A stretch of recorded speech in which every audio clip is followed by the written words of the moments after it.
Magandang araw nga mga master, ngayong araw nga mga master ay tanghali na tayo nakapag-video. At dito na tayo sa may Quezon City mga master. Ang drop nga pala ni mga master ay sa gateway, no?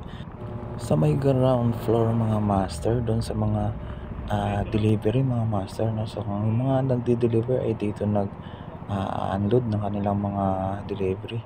So yan, so pagkabayad nga dyan ng mga master ay nakakuha din tayo ng booking dito rin sa gateway. Pero ang pick up naman nito mga master, isa taas na sa may entrance, no?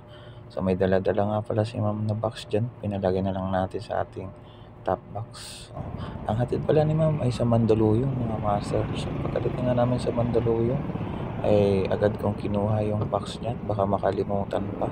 So yung box pala na to mga master, isa pala daw to power bank, no? So ang laki ng power bank ni ma'am. So pagkatapos nga niyan sa di kalayuan ay nakakuha ulit tayo ng booking mga master, papunta naman ng SM Mega Mall. At dito nga nagantay tayo ng medyo matagal, pero goods naman, hindi naman katagalan. So pagkasakay nga naman ni ma'am dyan is sinatid natin si ma'am sa may Mega Mall Building B.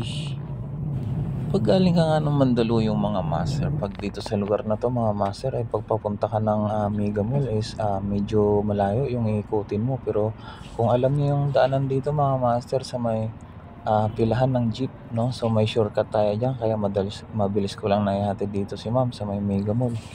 Ayun mga master, at pagkatapos yan mga master is di na tayo nakapag-video ulit dahil nalubat na yung camera natin at hanggang sa nag-set destination na tayo. So ang naka-video na natin mga master ay yung huling set destination natin dito sa may sa Uyo, no? Sa may Quirino Highway mga master. At ang hatid pala nito mga master ay sa may Maligaya, kaya medyo madilim na ngayon mga master dahil pauwi na nga ako. So ang drop off nga pala ni mga master is medyo madilim na rin, no, sa lugar na yun. Pero sanay naman na tayo dyan sa Maligaya dahil malapit lang bahay natin dyan sa may Maligaya. So yun lang mga master, maraming salamat.